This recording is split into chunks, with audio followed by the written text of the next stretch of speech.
आज श्री मोक्ष प्रकाशित ग्रंथ से छठा अधिकारों पर આપણે સ્વાધ્યાય કરી રહ્યા છીએ। એમાં મૂળ ટોપિક અત્યારે કુદેવના સેવનનો નિષેધ સિટીવાળે કુદેવના સેવનનો નિષેધ કરવામાં આવે છે। પંડિતજી કહે છે કે અગર જો તારે મુક્તિના માર્ગમાં પ્રવેશ કરવો હોય, મોક્ષ માર્ગમાં પ્રવેશ લેવો હોય તો સૌપ્રથમ કુદેવના સેવન રૂપી જે દૂષણ છે એ તારે છોડવું પડશે। કુલ મળીને એમ કહેવું છે કે કુદેવ કુઘરો કુધર્મ એનો જે નિષેધ, એનો જે ત્યાગ છે એ એન્ટ્રન્સ એક્ઝામ છે। એને સૌ પહેલાં અગર એ એન્ટ્રન્સ એક્ઝામ અર્થાત તો પ્રથમ પાત્રતામાં આ વાત હોવી જોઈએ, એટલે એની ખૂબ જ ગંભીરતાથી આપણે અહીંયા ચર્ચા કરી રહ્યા છીએ। એના અંતર્ગત પેટા ટોપિકમાં યંતરાદિ જે દેવ છે એને પૂજવાનો અહીંયા નિષેધ કરવામાં આવે છે, કેમ કે અહીંયા મનુષ્ય જીવ થોડાક દેવોનું બાહ્ય સામર્થ્ય જોઈ કુતૂહલ જે દેવો કરે છે એનાથી ભોળવાઈ જાય છે અને શ્રદ્ધા સમર્પિત કરી અને આત્મહિત કહો અર્થાત કોઈ લૌકિક લાભ અર્થે એમાં આસ્થા કરી લે છે અને મોક્ષનો પુરુષાર્થનો લોપ કરે છે અને પાપ પુણ્યને આધીન થવાવાળી દશાઓ છે એને ભૂલી જાય છે। આવી બધી બાબતો આપણે ખૂબ ચર્ચા કરી। આમ મેં આજે અત્યારે જ્યારે બી તમને પ્રવચનના પહેલાં કંઈ બી વાત બતાવું છું, સમજી લો એ સારભૂત હોય છે, આગળ એને જેને પ્રૂવ કરવાનું હોય છે। ઘણીવાર એવો ખ્યાલ આવે જેમ કે હમણાં દર્શન કરતો હતો સિમંદર ભગવાનના ઉપર, તો મને એવો વિકલ્પ આવ્યો કે વિતરાગી દેવ ત્રણ લોકના નાથ અને સદા સદભાવ છે વિદીક્ષિત જેમનો એ મોક્ષ માર્ગના એકમાત્ર માર્ગદર્શક છે। જીવને અનંત અનંત અનંત દુઃખના ભાવ કરવામાં કોઈ નિમિત્ત ભૂતું હોય તો વિતરાગી દેવ અર્યંત દેવ છે। જે દેવોને 100 ઇન્દ્રો નમે છે એવા દેવની સેવા સેવન આસ્થા છોડી અને કોઈ બહારમાં વ્યંતર આદિ જેવા તુચ્છ દેવની આસ્થા કરે તો આનાથી મોટું અજ્ઞાન ઓર કંઈ હોઈ શકે। એક વિચારણીય વાત છે કે જે દેવગતિનો દેવ સ્વભાવે તો એ પણ ભગવાન છે, પણ પર્યાયમાં આપણી જેમ એ પણ દુઃખી છે, અજ્ઞાની છે। ઠીક છે, એને દેવગતિના અનુસાર કોઈ પર્યામાં કોઈ વિશેષ સામર્થ્ય, વૈક્રિયક શરીર અને એ બધું એને પ્રાપ્ત છે, તો એનાથી મોક્ષ માર્ગમાં શું લાભ છે? એના કુતૂહલ કે એના કોઈ દ્વારા થવામાં આવતા કોઈ ચમત્કાર, જે પણ કહો, જે ભાષામાં, એનાથી મુક્તિના માર્ગમાં સમ્યક દર્શનની પ્રાપ્તિમાં એનું શું કામ છે? તો એ બધી વાત આપણે વિચારવી જોઈએ.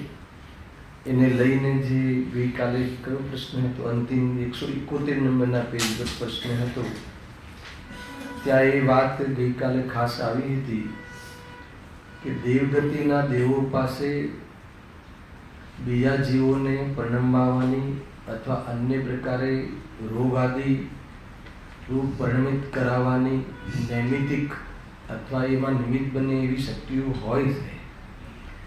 એ વાત તો કહી, પણ સાથે સાથે એ વાત બી કહી કે એમાં સામેવાળા જીવના પાપ પુણ્યના ઉદયને આધીન છે. અગર સહાયમાં નિમિત્ત બનવામાં જો એ શક્તિ બનવી હોય તો સામેવાળાનો પુણ્યનો ઉદય જોઈએ, અને એને હેરાન કરવામાં કોઈ નિમિત્ત બનવાની હોય શક્તિ તો સામેવાળાનો પાપનો ઉદય જોઈએ. એટલે એક પ્રકારથી તો દેવોના ઉદેવો આદિના સેવનનો જે કન્સેપ્ટ છે અથવા કોઈ જીવને મનમાં કોઈ એવી વૃત્તિ છે એ વ્યર્થ છે. કેમ કે જે પણ કાંઈ થાય છે બાહ્યમાં એ પાપ પુણ્યને આધીન છે અને મોક્ષ પુરુષાર્થને આધીન છે. મોક્ષ ન સાચા દેવ અપાવે છે કે ન કોઈ લૌકિક લાભ કુદેવ અપાવે છે. વાત એટલી છે કે મોક્ષ માર્ગનો કોઈ માર્ગદર્શન હોય સાચું તો વિતરાગી દેવો પાસે છે. એટલા માટે ક્યારેક વિકલ્પ આવે અથવા રાગ આવે કોઈ શરણમાં જવાનો, તો એકમાત્ર સાચા દેવશાસ્ત્ર ગુરુ સિવાય અન્ય જગ્યાએ કોઈ શરણભૂત નથી, અર્થાત તો આશ્રય કરવા લાયક નથી બહારમાં. એ વાત આપણે મગજમાં રાખવી જોઈએ. અને જો પ્રશ્ન કર્યો છે એનો થોડો આપણે જવાબ બી વાંચ્યો હતો, ફરીથી ત્યાંથી લઈએ છીએ. એટલી જેની શક્તિ હોય તેને માનવા પૂજવામાં શું દોષ છે? એને ભાઈ એને માનવું એટલે એમાં એની શ્રદ્ધા રાખવી, એનું શરણ લેવું, એની પૂજા કરવી, એની આસ્થા કરવી, એમાં શું દોષ છે? જ્યારે દેવમાં એટલી શક્તિ છે તો ભલે એ કોઈ આપણું કરતા નથી, ભલું ન કરે, બુરું ન કરે, એમાં નિમિત્ત માત્ર બને છે. ગઈકાલે એક વાત છેડી હતી કે જેમ તમે અર્યંત ભગવાન આદિ પણ ન આપણું ભલું કરી શકે, એને કરી શકે નહીં કરી શકે, એ બી તો નિમિત્ત માત્ર છે. ખ્યાલ તો બી આપણે એમની સેવા પૂજા કરીએ છીએ. તો પછી આ દેવોને પણ આપણી ભલે ભલું બુરું નથી કરતા, આપણું સ્વયં થાય છે, એમાં નિમિત્ત માત્ર બને છે, તો પૂજા કરી લેવામાં શું વાંધો છે? એમ અહીંયા આનો પ્રશ્ન છે.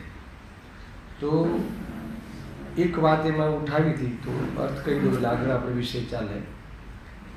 કે કુદેવ આદિના પૂજન આદિ કરવામાં તો પાપનો બંધ થાય છે, મિથ્યાત્વનું ભૂષણ થાય છે. અને સાચા દેવ ગુરુ આદિનું જે સેવા કરવી કે એનું પૂજન આદિ સ્તવન આદિ કરવું, એમાં પુણ્યનો બંધ થાય છે. અને એનો સાચો અર્થ સમજે તો મિથ્યાત્વ ઢીલું પડે છે, અને એ રીતે પરિણામી જાય તો મિથ્યાત્વનો ભાવ થાય છે. ખ્યાલ આવે આટલી વાત? એને કેમ કે કુદેવાદી જે છે એ તો રાગી દ્વેષી જીવ છે, તો એના શરણમાં જવા પાછળનો ઉદ્દેશ શું હોઈ શકે?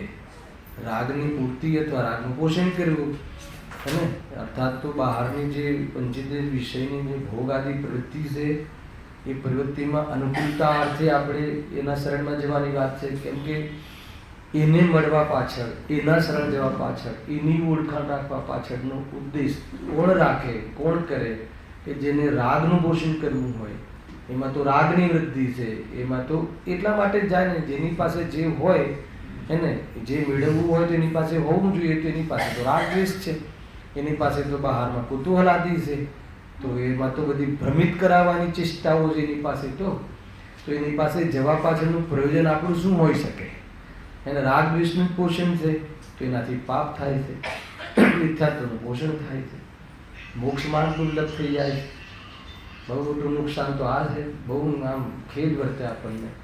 અરે સૌથી મોટું નુકસાન એ છે કે આપણો મોક્ષ માર્ગ મેળવવો દુર્લભ થઈ જાય છે. હેલો, વિતરાગી દેવ પાસે કોણ જાય? કે જેને વિતરાગ થવું છે, એને તત્વ અભ્યાસ કરવો છે, જેને આત્માને ઓળખવું છે. તો એ બધા પરિણામ પ્રાય મોહની મનતામાં થાય છે અને એમાં કષાય બહારમાં નિવૃત્ત થાય છે તીડ કષાયોથી. તો મન કષાયમાં શુભાવ થાય છે, એમાં પુણ્ય બંધ થાય છે. અને મૂળ તો એમને માનવાથી, એમના સ્વરૂપને માનવું એટલે શું? હે માનવું એટલે શું? ભગવાનને માનવું એટલે શું? તો એમના સ્વરૂપને આપણને જજવું અને એમની આજ્ઞામાં રહેવું. માનવાનો અર્થ આ છે.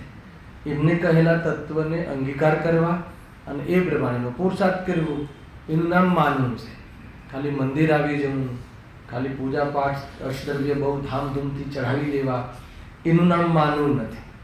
માનવાનો અર્થ એ છે કે તમે જે માર્ગે ચાલી રહ્યા છો અથવા જે માર્ગે ચાલીને કાર્ય કર્યું છે, તો એ કાર્યને અમારે ફોલો કરવા જેવું છે, એનું નામ માનવું. એવું લાગવું, એવું ભાસવું, એવું વિકલ્પમાં માનવું, એનું નામ માનવું છે.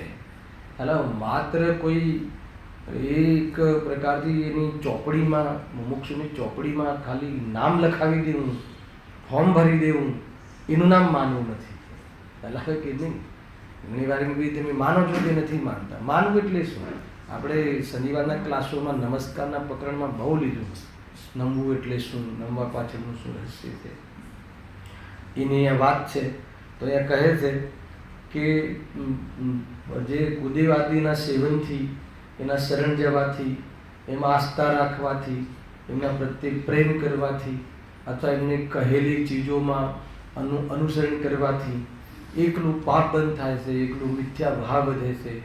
અને દેવશાસ્ત્ર ગુરુ, સાચા વિતરાગી દેવશાસ્ત્ર ગુરુનું અનુસરણ કરવાથી, એમનું અનુકરણ કરવાથી, એ માર્ગે ચાલવાથી આ જીવને વિતરાગ માર્ગ અવસર મળે છે અને સાચો પુરુષાર્થ કરે, ખરેખર પુરુષાર્થ કરે. પહેલાં એન્ટ્રન્સ એક્ઝામમાં પાસ થઈ ગયા પછી કોઈ ડૉક્ટર નથી બની જવાતું. પછી ડૉક્ટર બનવા માટે શું કરવાનું? એને આગળ જે એનું પુરુષાર્થ કે જે કરવું પડે ને. એટલે કુદેવ ગુરુ શાસ્ત્રની તમે શ્રદ્ધા છોડી દીધી, સાચા દેવની શ્રદ્ધા કરી લીધી, તો એને તો પ્રતીતિ થઈ જશે ને? તો કે ના, જ્યારે થશે તો એવા જીવને જ થશે, પણ પ્રતીતિ કરવા માટે સ્વયં પુરુષાર્થ કરવું પડશે.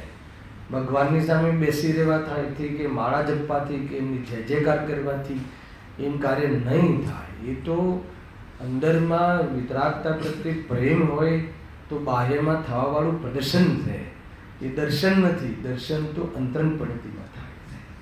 અને દેવનું દર્શન, આત્મદર્શન એ જ દેવ દર્શન, એ જ ભગવાનનું દર્શન. એના જીન દર્શન, નિજ દર્શન એ જ જીન દર્શન. તો નિજ દર્શન અંતરોન્મુખ પરિણતિ છે, એટલે એને જ જીન દર્શન થયું કહેવાય. પરંતુ પૂર્ણ ન થયું હોય ત્યારે બહારમાં ભક્તિ, પૂજા પાઠ એવા પ્રદર્શન બહારમાં જોવા મળતા હોય છે. એ કોઈ ધર્મ કે ધર્મનું કારણ નથી, પણ ધર્મની સાથે સહચાર ભાવ છે. જ્યાં સુધી પૂર્ણતા ન થાય ત્યાં સુધી બંને વાતો કહી દઉં એટલે તમને ક્યાંય ભ્રમ ના રહી જાય. કાં તો એકલી પૂજામાં, આજે તો આ જ ચાલે છે, કોઈ બી પક્ષમાં એકાંત, એને શુદ્ધ નહીંમાં પણ એકાંત કરે તો મિથ્યાત્વ છે. ખાલી વ્યવહાર નહીં, વ્યવહાર નહીંમાં એકાંત કરે તો વ્યવહારાભાસી પ્રગટ થાય છે, અને શુદ્ધ નહીંમાં એકાંત કરે તો નિશ્ચયાભાસી પ્રગટ થાય છે. એને નિશ્ચયાભાસી, વ્યવહારાભાસી આદિ શું છે? અને બંને નયો છે બંદી. અમને તો બંને નય માન્ય છે, બંને નયને સમાન માને તો ઉભયાવાસી રૂપનો વિકાર ઉત્પન્ન થાય, વિકૃતિ. અને ઉભયાવાસી, વ્યવહારાભાસી, નિશ્ચયાભાસી શ્રદ્ધાની વિપરીત પરિણતિ છે. એને કોઈ રાગ દ્વેષનો વિભાવરૂપ પરિણતિ નથી, શ્રદ્ધાની ભૂલ છે, એ આભાસ છે. ધર્મના નામે કઈ બધી બાબતો છે. ક્યારેક નહીં પ્રકરણ સ્પેશિયલ લઈશું આપણે, ત્યારે વિચાર ઓર વિશેષ કરીશું. જો આગળ વાંચી લઉં છું. પોતાને પાપનો ઉદય જો હોય તો તેઓ સુખ આપી શકે નહીં, પ્રશ્નના ઉત્તરમાં. તથા પુણ્યનો ઉદય હોય તો દુઃખ આપી શકે નહીં. વળી તેમને પૂજવાથી કાંઈ પુણ્ય બનતો થતું નથી, પણ રાગાદી રૂપ વૃદ્ધિ થઈ ઉલટો પાપ બંધ જ થાય છે. બરાબર છે? ત્યાં સુધી આપણે લીધું હોય. જો 15 મિનિટ તો આપણી જાય જ છે આગળના પ્રવચન માટે. આગળ, તેથી તેમને માનવા પૂજવા કાર્યકારી નથી. ખ્યાલ આવે કે નહીં? કોઈ કહે કે ચલો હે ભાઈ ભલું નથી કરતા, હે ને, પણ બુરું બી તો નથી કરતા ને. એવો એક પક્ષ લઈ લે અને એ પક્ષ લઈને એની સેવા પૂજા કરે તો અહીંયા શું કહે છે? પણ બુરું કરવાવાળા છે, હે ને, એ કોઈ કુદેવ આપણને પાપ પરિણામ કરાવે છે એમ નહીં, એમનું લક્ષ કરીને જીવ સ્વયં પાપ પરિણામ કરે. પહેલાં એ ધ્યાન રાખજો, કોઈ કુદેવ આપણને ફોર્સ કરે છે કે એવું નહીં, એની વાત નથી. કોઈ એના કારણે થાય છે એમ નહીં, કારણ કાર્ય નથી, એ નિમિત્ત કારણ છે. ઉપાદાન કાળ તો જીવનું સ્વયં છે, સ્વયંની ભૂલ છે, એ ખાસ ધ્યાન રાખજો. અને સ્વયંની ભૂલ છે ને એ મેસેજ આપણા માટે આપણા પક્ષમાં મને ખ્યાલ આવે છે નીતિનભાઈ, હું સ્વયં ભૂલ કરું તો હું સ્વયં સુધરી શકું, પણ મને બીજો કોઈ ભૂલ કરાવવા માટે કોઈ બીજું કારણ હોય તો ભૂલ સુધારવા માટે પણ કારણ બીજું થાય તો એ તો ક્યારે નહીં બને, સુધારવાનું ક્યારે નહીં થાય. એને કોણ ચાહે કે આપણે સુધરી જઈએ? ના ખ્યાલ આવે? જો તમને એમ ખબર નહીં પડે, અહીંયા જેટલા ફેમિલી બી છે ઘણા બેઠા છે એમાંથી કોણ ચાહે કે મારો દીકરો મોક્ષે જતો રહે? સુધરી જવાનો અર્થ એમ, અને મોક્ષમાં તો પછી જશે, અત્યારે મારી સેવા કર, અત્યારે સાથે રહીએ. અને કોઈ ચાહે અરે તીર્થંકરોની માતા પણ વિલાપ કરે છે, હે ને, વિદાય વખતે આવ્યું તો તમે જોઈ લો ઇતિહાસ. તીર્થંકરોની માતા એ પણ જ્યારે દીક્ષા લેતા હોય છે ને એ જીવો, ત્યારે પણ એ માતા વિલાપ કરે છે કે બેટા તું નાનો છે, તું કેવી રીતે સહન કરીશ. અરે બધાને ખબર છે કે આ તદ્ભવ મોક્ષગામી છે, એની લીલા તો પહેલાં થઈ ચૂકી હોય છે, એને જન્મ પહેલાં, ગર્ભમાં આવતા પહેલાં, અને પૂરા સમાજમાં, દેશમાં, દેશભરમાં એની ઘોષણા થઈ ચૂકી છે કે આ માતાના પેટમાં તીર્થંકરનો જીવ આવવાવાળો છે. તો પણ બસ રાગનું સ્વરૂપ એવું છે, માતાનું સ્વરૂપ એવું છે. કોનું? માતાનું, ગાયકનું નહીં, માતાના રાગનું. હું માતા છું કે ગાયક છું? એટલે ગુરુદેવશ્રીએ ઘૂંટાવ્યું કે પહેલાં નક્કી કર તું માતા છે કે ગાયક છે, પછી બીજી વાત, હે ને. હા, તું ગાયક છે ખબર પડી જાય પછી માતા કેવી રીતે છે વાંધો નહીં આવે. એ બી આવ્યું હતું આજે, આ શબ્દમાં નહોતું આવ્યું પણ આવ્યું હતું. જેને શુદ્ધાત્માની ખબર હોય, જેને આત્માનો અનુભવ હોય, એને પર્યાયમાં થતા રાગાદીનું અને પર્યાયમાં થતા વિકારનું અને પોઝિશનોનું યથાર્થ જ્ઞાન હોય છે, એને જ ભેદ જ્ઞાન હોય છે. હલાવે કે નહીં, એ રીતે છે. બહુ બહુ ઉત્કૃષ્ટ વિષય છે, ન્યાયના વિષયો છે ભાઈ, હે ને. એ છે જો હવે વ્યંતરાદિક તરફથી લખે છે. વ્યંતરાદિક મનાવે પૂજાવે છે. વ્યંતરાદિક પોતાને શું છે? મનાવડાવે છે, પૂજાવડાવે છે. એવી જાતિની કુતૂહલ પ્રવૃત્તિ હોય છે ખોટી, તે તો કુતૂહલાદિ જ કરે છે. પાછું લઈ લીધું, એ કુતૂહલાદિ કરે છે, આપણામાં કંઈ કરી ના શકે. આપણે પ્રભાવિત થઈને આપણું કોન્ફિડન્સ ખોઈ દઈએ એ વાત જુદી છે. કહેલાય કે નહીં, એ ના જ કરે, કરવા જેવું કરે કે તું ગમે એટલા તું જંતર મંતર બતાવ, તું ગમે એટલા બહારનો તું બધા તું પ્રયોગ કર, અમે પ્રભાવિત નહીં થઈએ. કેમ કે અમને છ દ્રવ્યનું સ્વરૂપ, ચેતનનું સ્વરૂપ, દ્રવ્યની પૃથકતા, ગુણ પર્યાવત દ્રવ્યમ, વિરેન્દ્ર ભગવાને જે વસ્તુનું સ્વરૂપ જોયું છે અથવા વસ્તુનું જેવું સ્વરૂપ છે એવું કહ્યું છે, એનું બરાબર અમને એને ધારણામાં અને શ્રદ્ધાનમાં છે, એટલે અમને કોઈ ફરક પડતો નથી, અમે પ્રભાવિત થઈએ એમ નથી. ભાઈ એ રીતે છે આ, તારે જે કરવું હોય એ કર, ડરવાની કોઈ વાત નથી એમ. જો તે તો કુતૂહલાદિ જ કરે છે, પણ કાંઈ વિશેષ પ્રયોજન રાખતા નથી. બીજું શું કરી શકે? કુતૂહલ છે બીજું શું કરી શકે એમ કહે છે. જે તેમને માને, જુઓ ડર કોઈને લાગતો હોય તો આ કથન બરાબર યાદ કરી. જે તેમને માને પૂજે તેનાથી કુતૂહલ કર્યા કરે, બરાબર છે. જે તેમને માને પૂજે તેની સાથે કુતૂહલ કર્યા કરે. જે ન માને એની પાસે તો જાય જ નહીં, એ કહે છે. એટલે જે ડરે એને ડરાવે, દુનિયામાં પણ આ સ્વરૂપ છે અત્યારે બી. તમે ડરો તો ડરાવે, ના ડરો તો કોઈ ના ડરાવે. હલાવે કે નહીં, એ રીતે છે. જે તેમને માને પૂજે તેનાથી કુતૂહલ કર્યા કરે, તથા જે ન માને ન પૂજે તેને કાંઈ કહે નહીં, એની સાથે તો એ ભીડે જ નહીં. એને ખ્યાલ છે કે આ મારા વશમાં નથી આવે એવો એમ, એ તો એના વશ થઈ જાય, કમજોર હોય, ગોળવાઈ જાય, એને જીવ દુઃખી કરે, એને હેરાન કરવામાં નિમિત્ત બને, બીજું કાંઈ નહીં. હેરાન તો જીવ સ્વયંની ભૂલથી થાય. આ વાત ધ્યાનમાં રાખજો, ઉપાદાનને ભૂલીને કોઈ વાત નથી. જૈન શાસનના એક દ્રવ્ય બીજા દ્રવ્યનું કરતું નથી એવા સિદ્ધાંતોના ખંડન થઈને આ કોઈ વાત નથી. એને રાખીને આ બધી વાતો છે એ મગજમાં રાખજો એમ. જો તેમને પ્રયોજન જ ન હોય તો ન માનવા પૂજવા વાળાને તેઓ ઘણા દુઃખી કરે, બરાબર છે. અને જે ન માનવા પૂજવાનો નિશ્ચય છે તેને તેઓ કાંઈ પણ કહેતા દેખાતા નથી. બીજું કોઈ પ્રયોજન તો છે નહીં, ખાલી હેરાન કરે છે, બીજું શું છે? જો હા, જો તેમને પ્રયોજન જ હોય, જો એને કોઈ પ્રયોજન હોય, કોઈ જીવો મને માને, બધા મને માને અને બધા મને માને તો હું મુક્ત થઈ જાઉં કે હું એ થઈ જાઉં એવું માને, એવું કોઈ પ્રયોજન હોય એને, તો ન માનવાવાળાની પાછળ પડી જાય કે ના પડી જાય?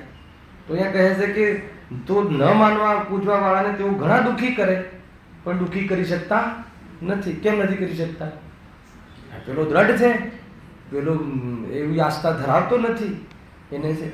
પણ જેને ન માનવા પૂજવાનો નિશ્ચય છે, આવ્યું ને, જેને ન માનવા ન પૂજવાનો નિશ્ચય છે, દ્રઢ નિર્ણય છે, પૂરું હોશ હવાસમાં છે, તેને તો તેઓ કાંઈ પણ કહેતા દેખતા નથી. એની પાસે ફરકે નહીં, ભલે બાજુમાં જ બેઠો હોય પણ તમને કંઈ કરે નહીં.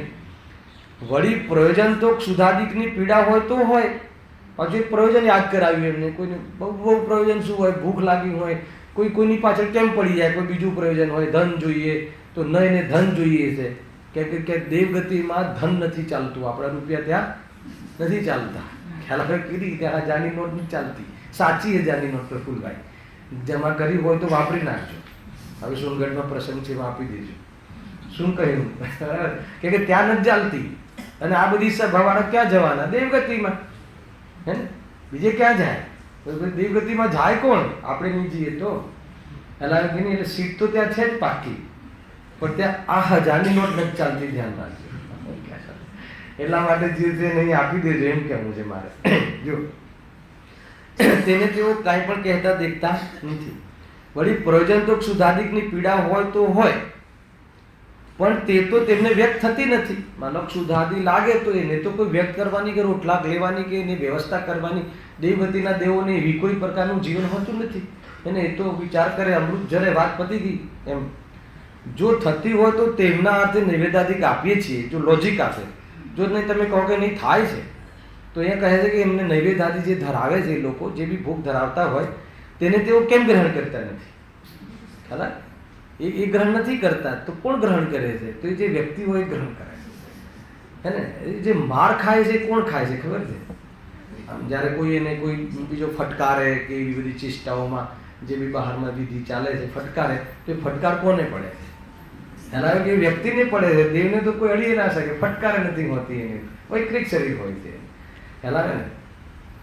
આપણને એમ લાગે કે આમાં ભૂતળું ઘૂસી ગયું છે, એને ફટકારીએ તો કે ઓલાને ફટકાર પડે છે, ઓલાને ફટકાર નથી પડતી, કે તને ખ્યાલ નથી આવતો, તું આવી બધી જાતની ચેષ્ટાઓ નહીં કર. ખ્યાલ એમ છે. જો હા, નૈવેદ્યાદિક આપીએ છીએ તેને તેઓ કેમ ગ્રહણ કરતા નથી? અથવા બીજાઓને જમાડવા આદિ કરવાનું શા માટે કહે છે? ઓર્ડર તો આપે તમને, શું કહે? બ્રાહ્મણોને જમાડો, નાતને જમાડો, આવા બધા ઓર્ડર આપે તમને. સમજી, આ તો જોયું ના હોય ને આપણને શું ખ્યાલ આવે? એને લખ્યું છે, કોઈનામાં પ્રેત આવી જાય ને માથે ચડી જાય તો પછી ઓર્ડર કરે, હે ને, કે હું આવ્યો છું, હે ને, જે આ નાતને જમાડીશું. ત્યાં પૂર્વમાં મેં જે મંદિર બનાવીને ગયો છું ને, ત્યાં બધા બ્રાહ્મણોને જમાડો, એવી બધી વાતો કર્યા કરે. પછી આપણે કરવું કે ના કરવું એ બતાવી દો ને. કાંઈ નહીં કરવું, કરશો તો બીજું કરાવશે.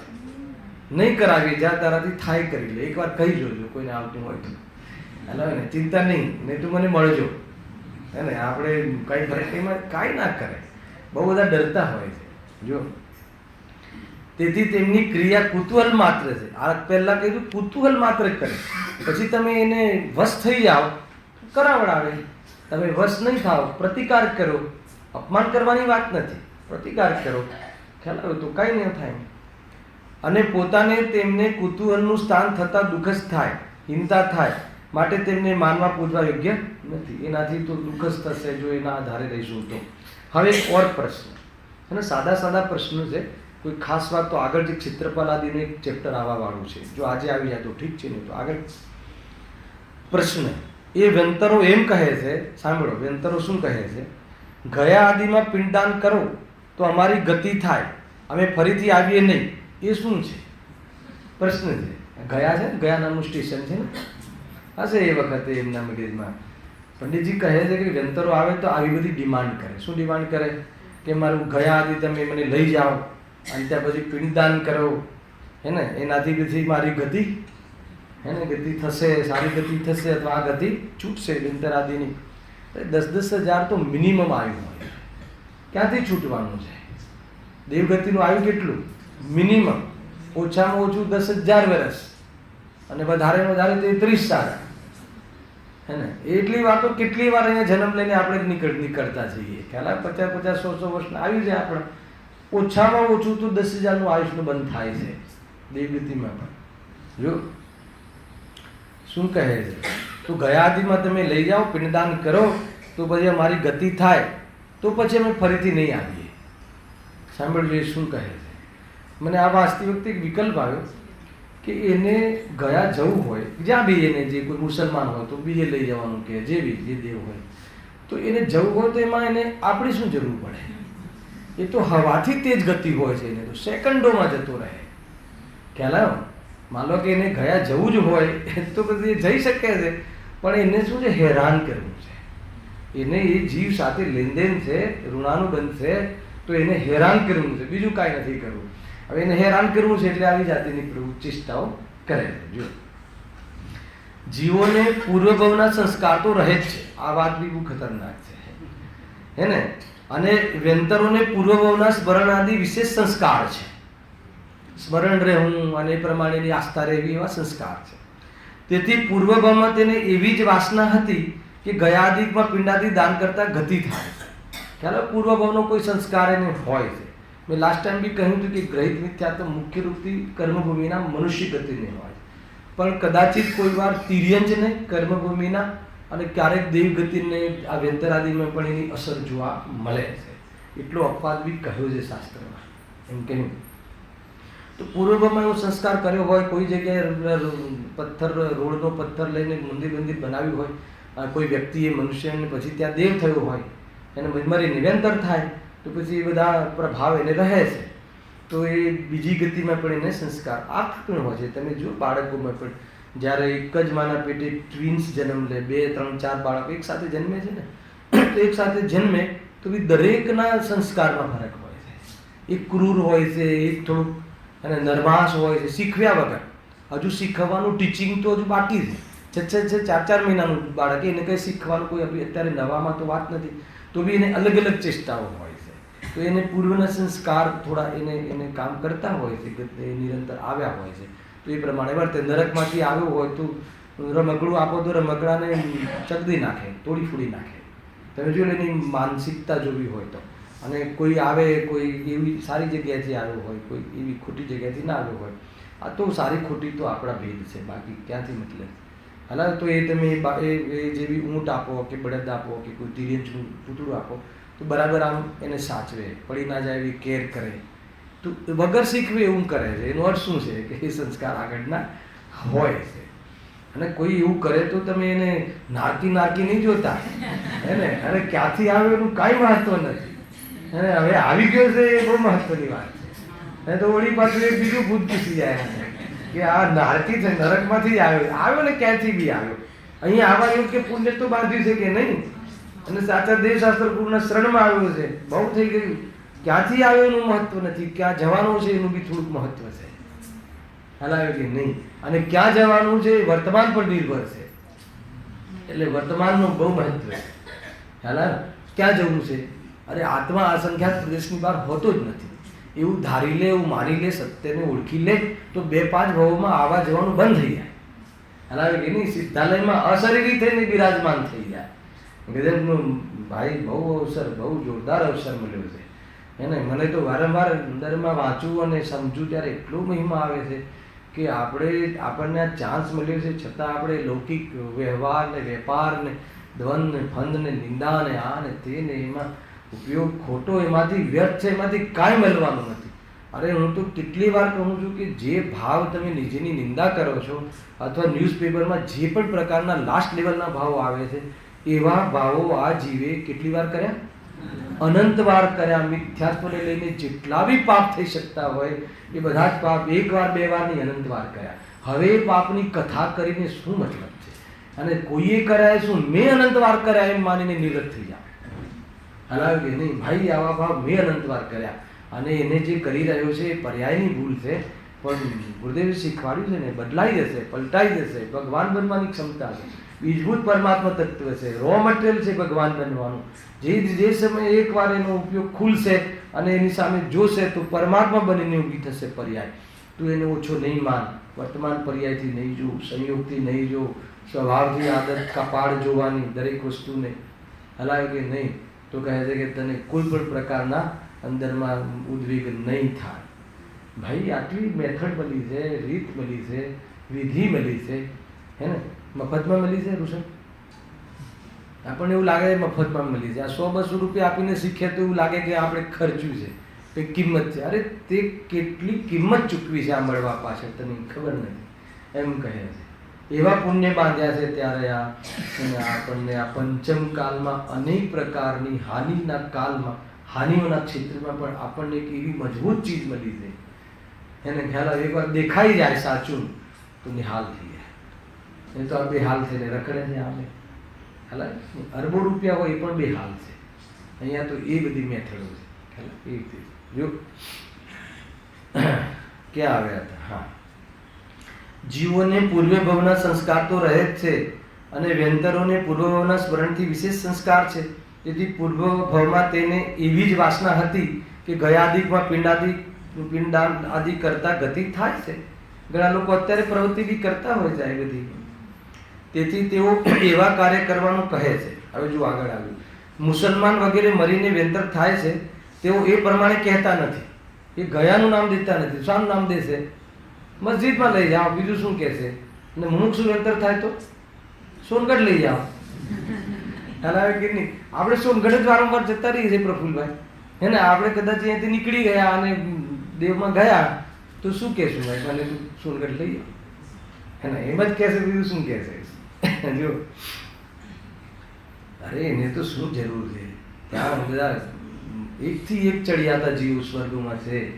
આચાર્ય કુમકુમ દેવ, એને અમરચંદ્ર દેવ છે ને, બધા ઊંચા ઊંચા જીવો છે, ગુરુદેવ શ્રી, એ બધા છે ત્યાં જીવો. એમને મળી લેવાનું અને ત્યાંથી વિદેશ ક્ષેત્રમાં જવાની વ્યવસ્થા છે, અહીંયાથી નથી. વિદેશ ક્ષેત્રમાં જે ધાર્મિક જીવો જાય છે ને, એ તો સૈયામાંથી ઉઠતાની સાથે સીધા જાય વિદેશ ક્ષેત્રે ભગવાનને મળવા. ડાયરેક્ટ વિતરાગ ભગવાન, શ્રીમંદિર ભગવાનના દર્શન કરવા જાય. એવું બધું લખ્યું છે, ઇતિહાસ તમે વાંચો, બધું છે અંદર. પ્રથમ યુગોમાં ઘણી ચર્ચા છે. હેલો, જય જયકાર બોલાવે, એમ નરકમાં હાહાકાર બોલાવે ને, એમ અહીંયા જય જયકાર બોલતો હોય કોઈ એવો અહીંયાથી ખાસ ધાર્મિક વ્યક્તિ જાય તો. અને બધી ત્યાંથી સીધો, ત્યાં તો કોઈ બચપન તો હોતું નથી, સીધી યુવાની આવે છે, હે ને. સૈયામાંથી ઊભો થાય, યુવાન જ હોય, સીધા બધી શ્રીમંદિર ભગવાન પાસે વાણી સાંભળવા જાય છે, દિનભર વાણી. બોલો, બીજું કંઈ કામ તો છે નહીં ત્યાં તો. ખ્યાલ આવે કે એ રીતે છે. અહીંયા તો ઘણા કામ હોય છે પ્રફુલભાઈ, રિટાયર થયા પછી બી ઘણા કામ હોય છે. એવું છે જો.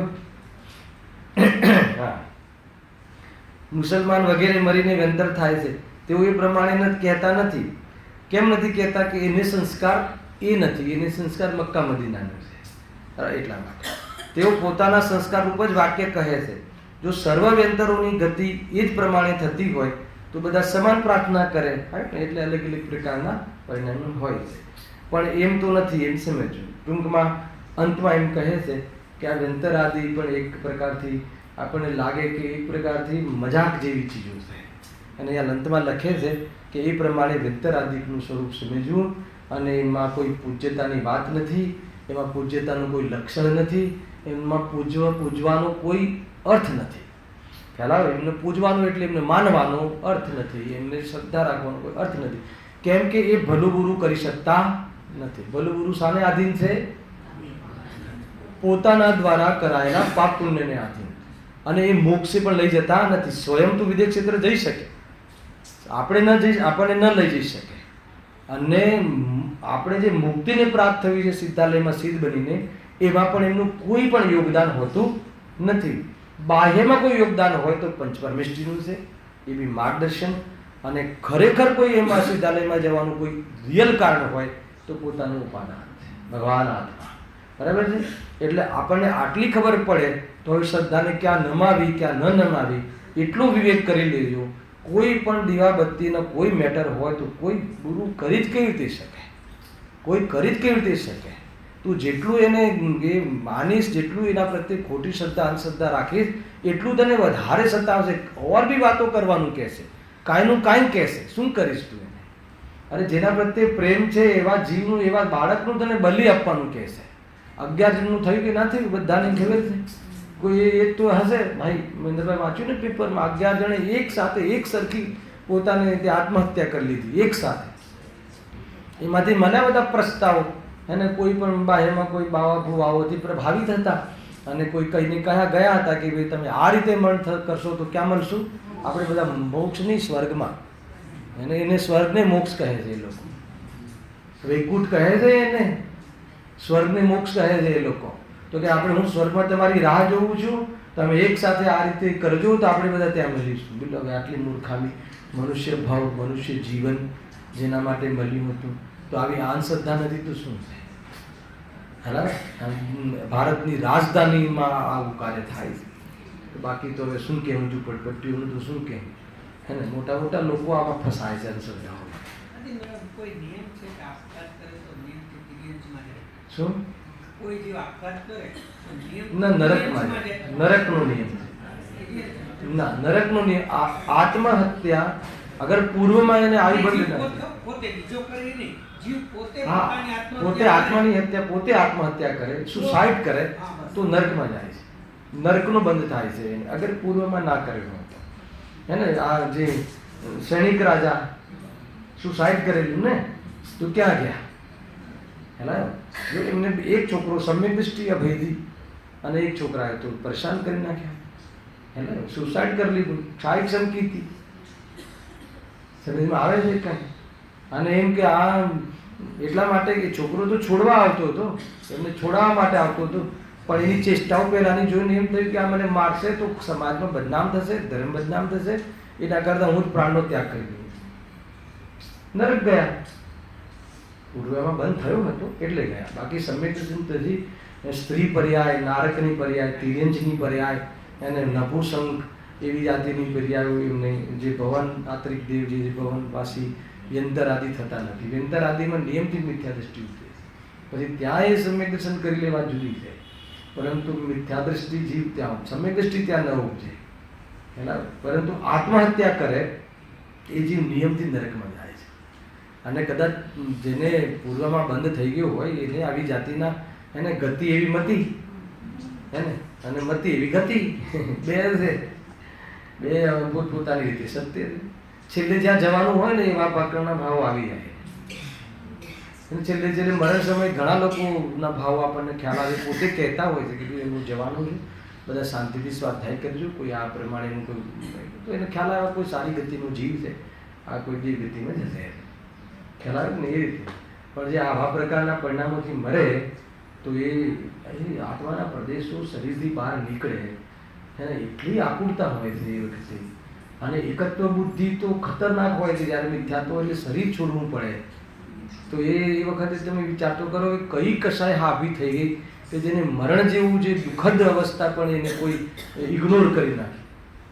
તો કશાય મુખ્ય છે, કોઈ કશાય આ ને ઓલી કશાય, કોઈ ભ્રમ ગ્રહિત મિથ્યાત્વ માથે ચડી ગયું. જુઓ તો ખરા કેવી બધી સ્વરૂપ હોય છે વસ્તુનું. જો હા, એ પ્રમાણે વ્યંતર આદિનું સ્વરૂપ સમજ્યું. હવે એક ઓર નવી વાત કરે છે, અને પછી સિદ્ધિ ક્ષેત્રપાલ આદિની સેપરેટ ચર્ચા કરી છે પંડિતજીએ. કેમ કે બહુ જે જીનોરિઝમ, જે જૈન લોકો છે વર્તમાનમાં, એ આનાથી બહુ પ્રભાવિત છે. ક્ષેત્રપાલ પદ્માથી ચોખ્ખું લખ્યું કે એમને પૂજવાનો નિષેધ છે. ચોખ્ખું એમને હેડિંગ બનાવ્યું છે કે એ પૂજવાનો નિષેધ છે, અને કેમ નિષેધ છે એની ચર્ચા એમાં આપણે ત્યાં જઈને વિશેષ કરીશું. બહુ સુંદર ચર્ચા, અદભુત ચર્ચા છે. જો અહીંયા આવ્યો ઓર દેવોનું પકડ ચાલે છે ને, તો ઓર સૂર્યચંદ્ર આદિ. સૂર્યચંદ્ર આદિ શું છે? દેવોના વિમાન છે. એના દેવ ગતિના જે દેવ છે ચાર નિકાય ને, એમાં એક આ જ્યોતિષી આદિ જે દેવ છે, જે આજે સૂર્ય આદિ, એ દેવો પણ એમાં જે સૂર્ય દેવ નથી, સૂર્ય તો વિમાન છે, એમાં દેવ વસે છે. અને એમાં અસંખ્યાત જિનાલયો છે. ખ્યાલ આવે કે નહીં? કોઈ મતિશુદ્ધ જ્ઞાની, કોઈ વિશેષ તેનું મતિશુદ્ધ જ્ઞાન હોય, ચક્ષુ ઇન્દ્રિય આદિ, જેમ કે આમનું ચક્રવર્તી આદિનું, તો અહીંયાથી બી એ મંદિર દેખી શકે છે. એટલે કોઈ ચક્રવર્તી નમસ્કાર કરતા હશે એમની ત્યાં ઉપર ઘાસીમાં જઈને, તો કોના નમસ્કાર કરે? સૂર્યના, સૂર્યદેવના. ત્યાં જિનેન્દ્ર જે ભગવાન બિરાજમાન છે, સંખ્યાતજીના લય છે, એને નમસ્કાર કરે છે. તો લોકોએ સૂર્યને નમસ્કાર કરવાનું ચાલુ કર્યું. તો એક થયું હશે, આ તો અંદાજ છે.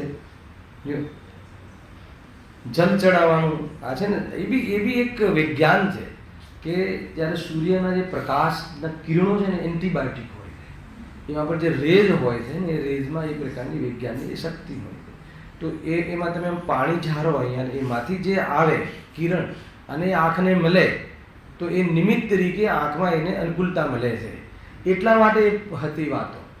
પરંતુ આ તો ધર્મ સાથે જોડી દીધી. જો આ એક તમને વાત કરું કે હિન્દુસ્તાનની જે માટી છે એમાં અજબ ગજબની એક વાત છે. હાલો, કે કોઈ બી ચીજ જ્યારે કોઈને કરાવવું હોય ને તો એને તમે ધર્મ સાથે જોડી દો, હે ને. તો આ એક જબરદસ્ત ટેકનિક છે. તો લોકો બિંદાસ કરશે. અરે તમે સામાન્ય આપણી વાત કરું, માનો કે અહીંયાથી કોઈ બી હું કોઈને, અહીંયા તો એવું કોઈ નહીં હોય, પણ એક ઉદાહરણ છે કે હું એમ કહું કે ભાઈ ઉપર જે આ બધી 25-50 જીનવાણી છે ને, તમે જરા ઉપર લઈને મૂકી દેજો. તો એક વાર તો એ કહેશે કે મને શું કામ કહો છો? એ પૂજારી પણ છે, એ માણસ પણ છે, હેલા. પણ એને તમે મહિમા મંડળ કરી દો, હેલા. એને એમ કે બરાબર એને સજાવો અને પછી એક એની મહિમા કરો કે જીનવાણી એક જ એવું અત્યારે શરણ છે અને એના બિરાજમાન કરવાની છે, હલાવ્યું કે નહીં. એમ વ્યવસ્થિત એને એનો એક પ્રોગ્રામ રાખો, ઇવેન્ટ રાખો. તો 51 લાખ રૂપિયા આપીને અને 3 કલાક હાથી પર બેસીને તડકામાં ફરીને ઉપર લઈ જશે. મને એ નથી સમજાતું કે જીનવાણી તો જીનવાણી છે, એ જીનવાણીને વિનયથી વગર જુલુસે ઉપર લઈ જવામાં વિનય નથી. ખ્યાલ આવે કે નહીં મારી જે કહેવાની જે કન્સેપ્ટ છે? મને આ બધા વિચારો બહુ આવે ક્યારેક કે આ કેવી રીતે છે. આપણને જ્યારે એને કોઈ અહીંયાથી એનાઉન્સ કર્યું અને એનો મહિમા બરાબર કરી દીધો અને ધર્મ સાથે જોડી દીધું કે ભાઈ તે પાપ તો બહુ કર્યા છે, પૈસા ખોટી જગ્યાએ તો બહુ ખર્ચ્યા છે, તમને લાવવો છે, આ છે, તે છે, એના વિદ્વાનોને પણ સોંપી દેતા હોય છે કોઈ. તો બધી એ જે દિવસે પૈસા લેવાના હોય એ દિવસે બરાબર હોય તો પછી એ જીનવાણી માથે રૂકી મૂકીને બાજુના વેવાઈઓને બોલાવીને બરાબર સાથે બધું ફરે. એમાં બી શુદ્ધિ છે, નથી કહેતો જીતુભાઈ, પરંતુ કોઈ સહજ રીતે તમને કે લઈને જાઓ તો કેમ, એમાં શું પ્રોબ્લેમ? એટલે જીનવાણી માતા છે, હલાવે કે નહીં. અરે કોઈ ના જોવે ને તમે આવ્યા હોય ને ગમે એમ પડી હોય તો સરખી કરી દેવી જોઈએ. એમાં કોઈના કહેવાની રાહ ના જોવી જોઈએ. વિનયની વાત છે, બાહ્ય વિનય, અંતરંગ વિનય તો એમાં કહેલું સમજવું ઉતારવું એ છે, હલાવે કે નહીં. પણ એમાં બાહ્યમાં પણ એવી જાતિની એના પ્રત્યેનો આપણો અભિગમ હોવો જોઈએ, હલાવે કે જે શીખવું હોય એની આ બધું જ છે મહેન્દ્રભાઈ. અધ્યાત્મ શીખવું હોય ઊંચું તો પણ છે. તમે એકલું આત્માની વાત નહીં કરો. એકલી આત્મા કરવાથી કંઈ નહીં થાય. અને જેને આત્મા ગમે છે એને આત્મા કહેનારી જે ચોપડી બી હોય, સામાન્ય એક પાનું બી હોય, એક શબ્દ બી હોય, તો એને એમાં અંદરમાં વિનય હોય છે. એવું નથી હોતું કે કાંઈ બસ એ તો જડની ક્રિયા છે અને એ તો આશ્રવ ભાવ છે ને એ તો ખબર છે બધું છે, હેલા. પરંતુ તું એ છોડીને સ્વરૂપમાં જતો હોય તો છે, બાકી એ છોડીને જાય છે તો પાપોમાં. તો આ કર્મ આ બરાબર એમ હલાવે કે નહીં. તો આ બધી બાબતો પણ છે. હેલા, મને એવું લાગે કે 10 લક્ષણ પર્વમાં બી આવા પ્રવચનો થવા જોઈએ. હેલા, અહીંયા તો આ તમારે આપણી બધામાં તો આ બધા દૂષણો છે નહીં, એટલે અહીંયા કહીને શું ફાયદો પ્રભુ?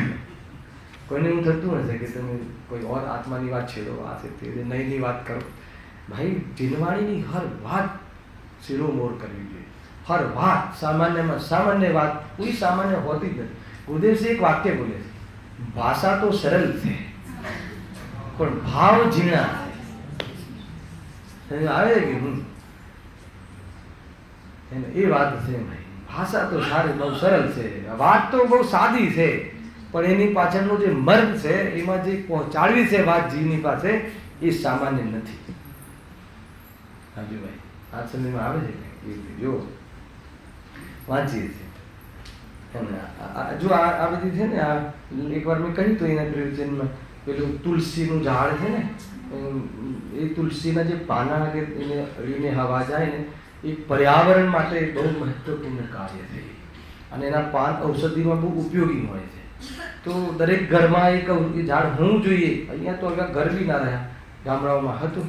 તો એ રજૂઆત હતી એ વખતે સરકારની, પણ કોઈ એમને ના કરે. ઇન્ડિયન પબ્લિક એને ધર્મ સાથે જોડી દો, તો પછી એ ઘેર ઘેર તમારે ત્યાં એ છોડ જોવા મળે, પ્રદક્ષિણા ફરે, એને પાણી બી આપે અને બધું કરે. તો બસ આ મૂર્ખતા છે. અને એ તો એક માત્ર આ શું છે, ઘણીવાર મને એવું લાગે કે આ જે તમારે ઝાડ કપાવવું કે કાપવાની વાત હોય ને તો સૌથી મોટો ગુનો કહે છે. ગજબની વાત મને એકવાર એવું લાગ્યું કે આ એક કોઈ જીવતા જીવની હત્યા કરી દે તો એ મોટું પાપ નથી ગણતા એ લોકો, પણ એક ઝાડ કાપે BMCમાં તો એ બહુ મોટું એમાં ગુનો ને બહુ તમને એરેસ્ટ કરે ને આ કરે ને તે કરે.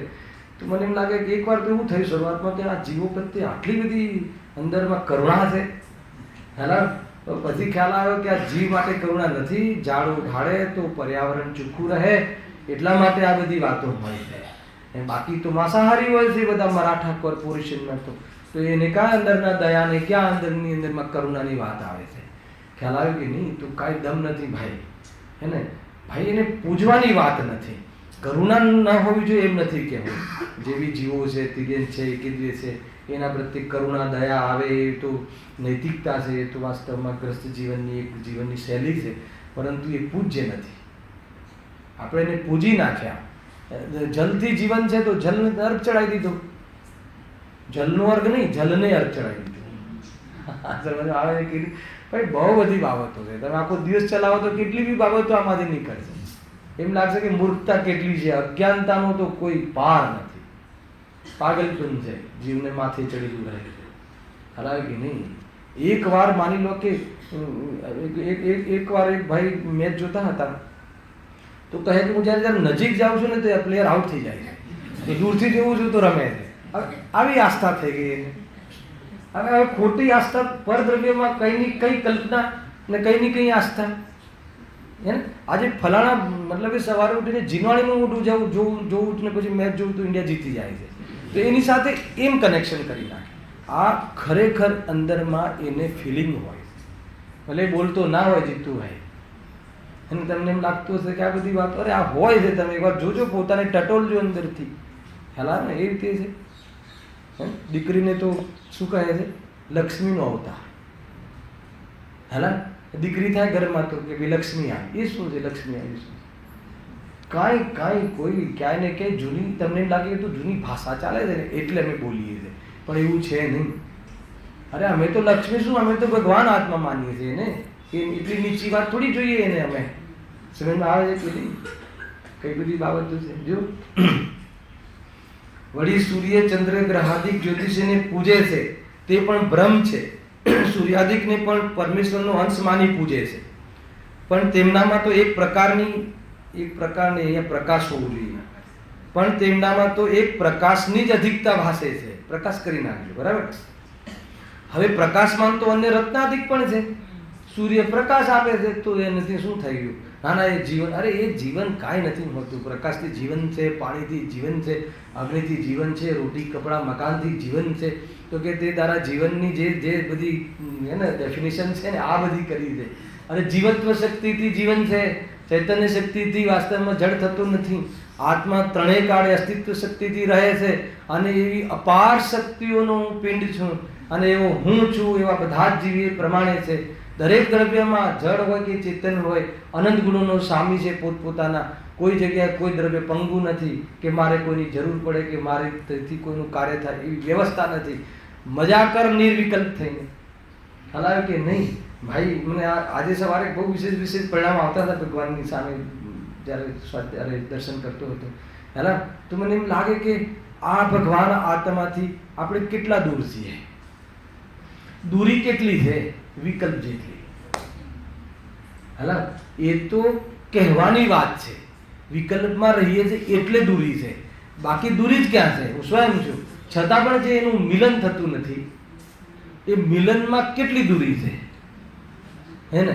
બસ એક વિકલ્પ તૂટે તો નિર્વિકલ્પ દશા જે પ્રગટ થાય તો એને સ્વરૂપની પ્રાપ્તિ થઈ ગઈ. બોલો ના, પછી પેલી મુનિ દશા ને એ બધું ચિંતા નહીં કર, બધા સ્ટેજો આવશે. હે ને? એ બધું ઓટોમેટિક છે. પુરુષાર્થ અહીંયા છે. નિર્વિકલ્પ દશા, વેદ જ્ઞાન કરીને તું આત્માનો અનુભવ કર. વિકલ્પ વાસ્તવમાં દેખો જે સંયોગો છે ને એ અકિંચિત કરે છે, અને વિકલ્પ અનર્થકારી છે. શું કહ્યું? બે વસ્તુ બરાબર ધ્યાન રાખજો. આ બધા સૂત્રો છે. હે ને સંયોગો તો અકિંચિત કરશે, છોડી દે તું બાહ્યમાં ગમે એટલો મોટો ખોટો હોય, કાંઈ નથી, બધા ખોટા જ છે. જ્ઞેય છે હે ને, અને પરિણતિમાં જે વિકલ્પ છે એ શું છે? અનર્થકારી છે. એ વાસ્તવમાં તને બરબાદ કરે છે તારા ઉપયોગને. અને એવી પાછો મિથ્યાત્વ સહિતના વિકલ્પો, એકત્વ બુદ્ધિપૂર્વકના વિકલ્પો, એ વિકલ્પો તો કે તને તારાથી દૂર રાખે છે, તને તારામાં જવા નથી દેતા. તને તારામાં એટલે શું? તને એટલે વર્તમાન ઉપયોગ, અને તારામાં એટલે ભગવાન આત્મા. અને વર્તમાન ઉપયોગને ક્યાંય ને ક્યાંય બરબાદ કરી નાખે છે આ એ રીતે જો. હા, અહીંયા શું કહે છે કે તેનામાં અન્ય કોઈ એવું લક્ષણ નથી, કોઈ લક્ષણ નથી બીજું. પૂજવા જેવું શું લક્ષણ છે? વિતરાગી છે સૂર્ય, એ તો વિમાન છે, જળ છે, એમાં રહેવા વાળો દેવ એ કોણ છે? હલાવ્યો કે નહીં? દેવગતિનો દેવ છે, જીવ છે, એ બી વિતરાગી નથી. હે ને, દેવગતિના દેવો પૂજ્ય થોડી છે, અસંયમી છે, કે જેથી તેને પરમેશ્વરનો અંશ માનીએ એવું એક લક્ષણ તો બતાવ. વિતરાગી હોય, સર્વજ્ઞ હોય, હિતોપદેશી હોય, એવું એક લક્ષણ તો બતાવ કે જેને અમે પૂજીએ. તો કે એવું એક લક્ષણ પણ નથી.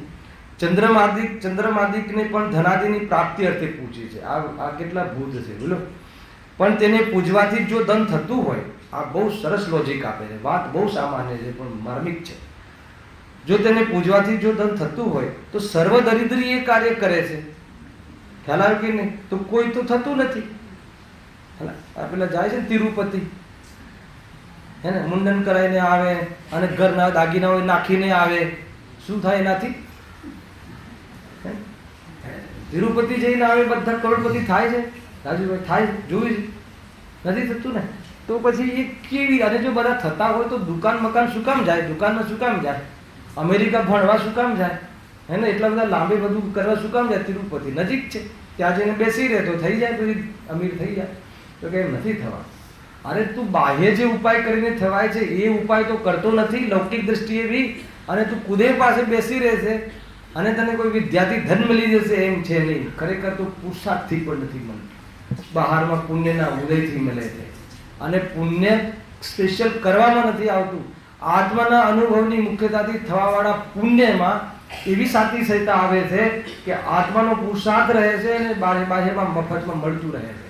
અને મળે છે એને એનો મોલ નથી હોતો, મળે છે એને એની કિંમત નથી હોતી.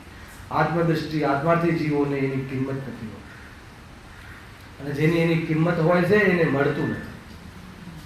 હાલા કેવું શું છે આખિરકાર? તું 12મા પ્રયાસ છોડી દે, આત્મકલ્યાણને સાધન કર, આત્માને સાધ, આરાધના કર, આત્માની અનુભૂતિ કર, સ્વરૂપમાં લીનતાનો ઉપાય કર. બાકી બધું જૂઠું છે, ખોટું છે. જો તેથી એ પણ મિથ્યા ભાવ છે. વળી જ્યોતિષના વિચારથી ખોટા ગ્રહાદિક આવતા તેનું પૂજન આદિ કરે. સાંભળજો હવે આ થોડી 5-7 મિનિટ છે, એમાં અંતિમ વાત કેટલી જોરદાર છે. જુઓ, આમાં કદાચ કોઈ આપણે ગોઠવાયેલા હોય તો ખ્યાલ આવે ને. વળી જ્યોતિષના વિચારથી ખોટા ગ્રહાદિક આવતા તેનું પૂજન આદિ કરે છે. કોઈ જ્યોતિષ કહે કે તને મંગળ નડે છે, શુક્ર નડે છે, અત્યારે મંગળ વિફર્યો છે, કે આ થયું છે, નારાજ છે, અને આ ગતિમાં છે, આ ગતિમાં નથી. ખ્યાલ છે કોઈ ખબર નથી એને? તો સાંભળો, અને અત્યારે મંગળ એની ગતિમાં છે, બરાબર ગતિમાં છે, એટલે તમારે બધું સીધું પડવાનું છે. સીધું ના પડે તો મંગળ થોડો હટ્યો છે, ડાબી બાજુથી નીકળી જાય છે. આ બધું કહે છે ગ્રહો, લખ્યું છે આમાં. મને બી ખબર નથી આમાં લખ્યું છે. જમણી બાજુથી નીકળે ને તો સારું, ડાબી બાજુથી નીકળે તો સમજી લો કે તમારે પનોતી છે. તો હવે શું કરવાનું? ફેરવો. ખ્યાલ એમ કહે લખ્યું હતું ના. એના માટે પછી વ્યવસ્થા છે કે અમુક ગ્રહ માટે અમુક કલરનો પથ્થર એમાં તેજ હોય છે. પથ્થર લાલ લીલા, તમારો પ્રશ્ન તો એ ગ્રહને કંટ્રોલમાં કરવો હોય, એને આપણા વશમાં કરવો હોય. હવે રાજુભાઈને બી વશમાં કરવો અને મારે વશમાં કરવો હોય તો શું કરવું? ખેંચાખેંચી થશે ને રાજુ? તો કે લીલા કલરનો પથ્થર અમુક ગ્રહ માટે પ્રભાવિત છે, અમુક કલરનો પથ્થર અમુક ગ્રહ માટે પ્રભાવિત છે. તો એના માટે એ ગ્રહના એ પથ્થરની વીંટી તમે પહેરી રાખો. હાલા કામ મિથ્યાત્વ નથી, મિથ્યા ભાવ નથી. અરે તારી સાથે જે બી તને બહારમાં ભલું બુરું થાય છે, જે બી સુખ દુઃખ થાય છે, એનું કારણ ગ્રહ છે. કે એનું કારણ તારા પાપ પુણ્ય છે. તો તારા પાપ પુણ્ય સામે તારા પરિણામોને જો ને, અને પરિણામોને જોવા માટે પહેલા અપરિણામીને જો ને, પરિણામને બદલવા માટે અપરિણામી તરફ લક્ષ કરવાનું છે. તો એ બધી વાત છે મુખ્ય, પણ આ નથી જોતો. જો કામ તો પરિણામ તો નારકી ના કરે અને સ્વર્ગ ચાહે, ક્યાંથી મળે? સમજ આવે છે આખી વાત? એ રીતે છે, પુણ્યની રુચિ રાખે અને મુક્તિ ચાહે. પછી આ ફિલ્ડમાં આવી જાય ધર્મક્ષેત્રમાં, તો પુણ્યની રુચિ રાખે અને પછી મુક્તિ ચાહે, તો કહે છે કે પુણ્યને ઉપાદેય માને એવી સૌથી મોટું પાપ છે, અને પુણ્ય ભાવ અલ્પ મન કશાય છે. હાલાવે કે નહીં, કોઈ જગ્યાએ ઉભા રહેવાની અહીંયા નથી જગ્યા આપણી પાસે. ખાલી આત્મા સિવાય બીજી ક્યાંય બી રહેવું પાપ છે. હાલા સ્વરૂપની બહાર આવે તો કસાયમાં જ હોય. હાલા ચાહે શુભ હોય કે ચાહે અશુભ હોય, અધ્યાત્મમાં તો બંને કસાયના ખાતા નથી. આશ્રવ ભાવ સમજ આવે છે કઈ? હવે જોરદાર વાત છે. જો તો પછી શું છે એનું બી થોડુંક ધ્યાન કરી લઈએ આજે. 2-3 મિનિટ ભલે એક્સ્ટ્રા થાય. તેથી એ પણ મિથ્યા. વળી જ્યોતિષના વિચારથી ખોટા ગ્રહાદિક આવતા તેનું પૂજન આદિ કરે છે, તેના અર્થે દાનાદિક આપે છે. પછી ભાઈ 1 કરોડનું દાન આપો તો ગ્રહ રીઝી જશે, મંગળ ગ્રહ તમારા ફેવરમાં થઈ જશે. મૂર્ખ છે. કમાયેલા મેં કમાયેલા એવા માનેલા પૈસા આપી દે મફતમાં. મૂર્ખ છે. પણ તે તો જોવા લખ્યું ઉદાહરણ આપે છે. પણ તે તો એટલે પેલા ગ્રહ આદિનું જવું આવું તો જેમ હરણ આદિ પોતાની મેળે ગમન આદિ કરે છે, હવે તે પુરુષને જમણી ડાબી બાજુએ આવતા આગામી સુખ દુઃખના જ્ઞાનનું કારણ થાય છે. આ વાત સમજવા જેવી છે. ખ્યાલ આવ્યો? એ જે જ્યોતિષ ગલત છે એમ નથી કેવું, જ્યોતિષ છે.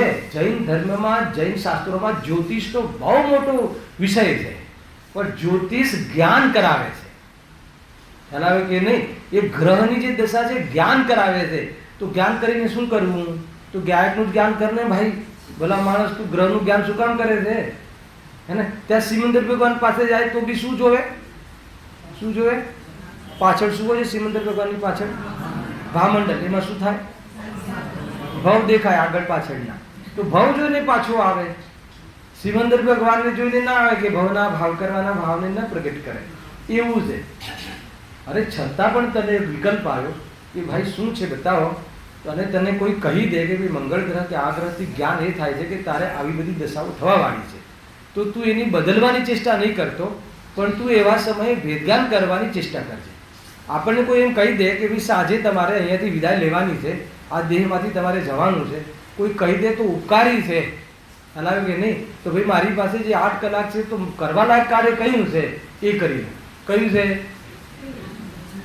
એને આત્મહિત, બીજું કાંઈ નહીં. ચાવી બાવી બતાવવાની વાત નથી. એટલે એક માટે હા.